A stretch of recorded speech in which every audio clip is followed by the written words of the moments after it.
My name's Micah Tryba, and my hometown is Wheaton, Illinois.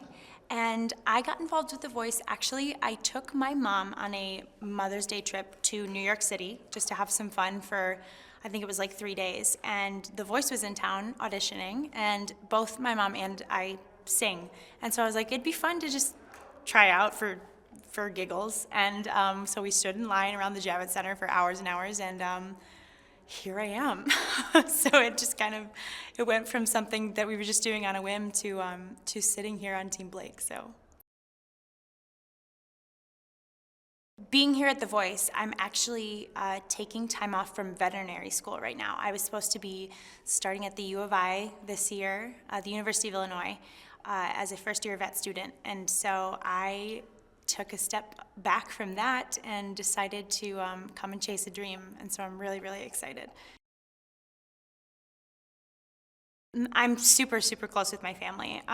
My mom and my nana and my pop-up, and I have a little sister as well. They're all in Florida, actually. They moved to Florida when I went off to school. So they're all super supportive of me being here and going after really something that I'm just extremely passionate about. They are still on board for me to get back to school eventually, but I couldn't ask for a more supportive and just awesome, loving family that is happy for me and wants to see me do well in anything that makes me happy.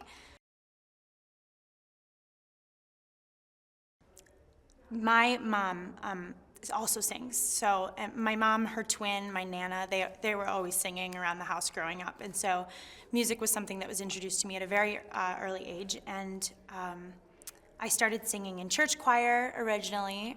Singing at church was a big part of how I really got started. I always used to try to go home and sound like the worship leaders that I heard on Sunday around the house. I'd try to imitate them. You know, me as well as my family started to realize that this was something I was kind of good at a very early age. And so I continued in choir, in show choir, musical, theater, all of that kind of stuff through my education. And I actually got most of my performing experience where I feel like I grew the most as a performer was in college a cappella at the University of Illinois. That took me all over the country competing. We did a couple of TV shows ourselves.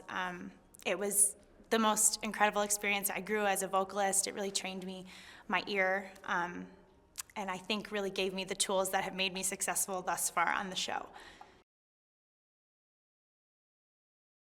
The blind audition was definitely the most exhilarating minute and 30 seconds of my entire life, easily.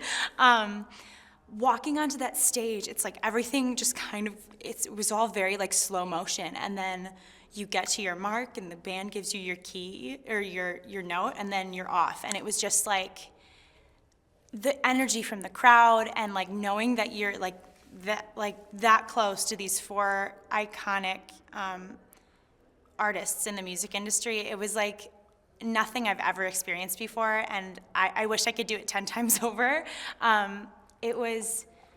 I'm so thankful for that moment, and I'm pretty sure I got done and immediately started sobbing, ugly crying all over the place.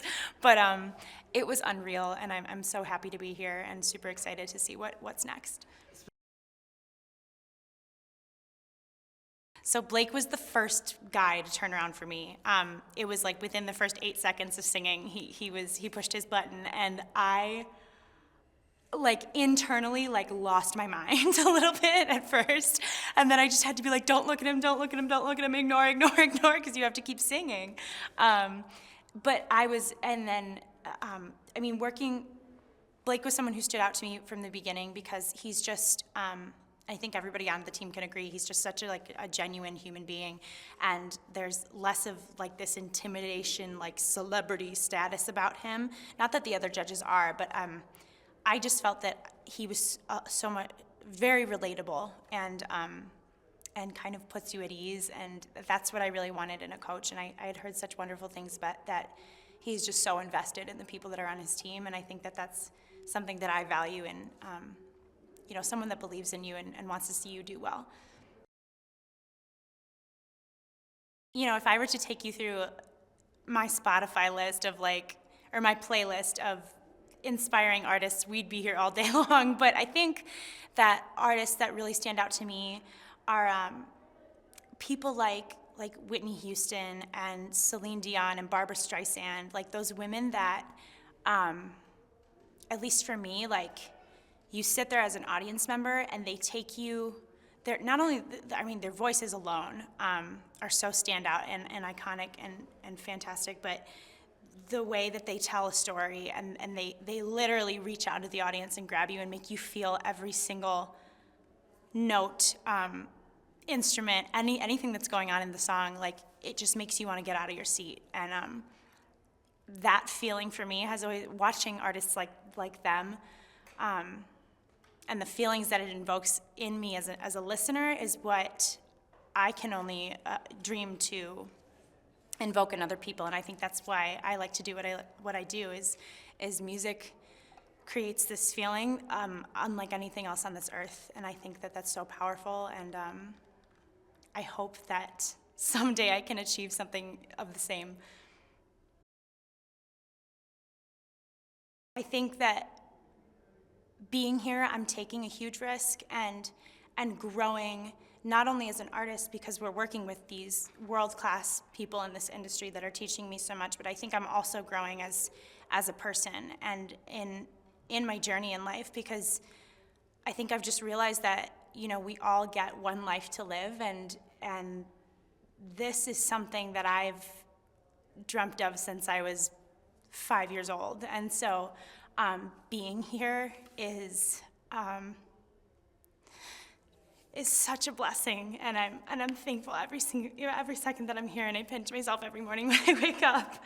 And so as far as what I'm looking forward to is I'm just really looking forward to continue to push my boundaries in terms of just how I can stretch myself musically and just as a person, and really watching that transformation happen.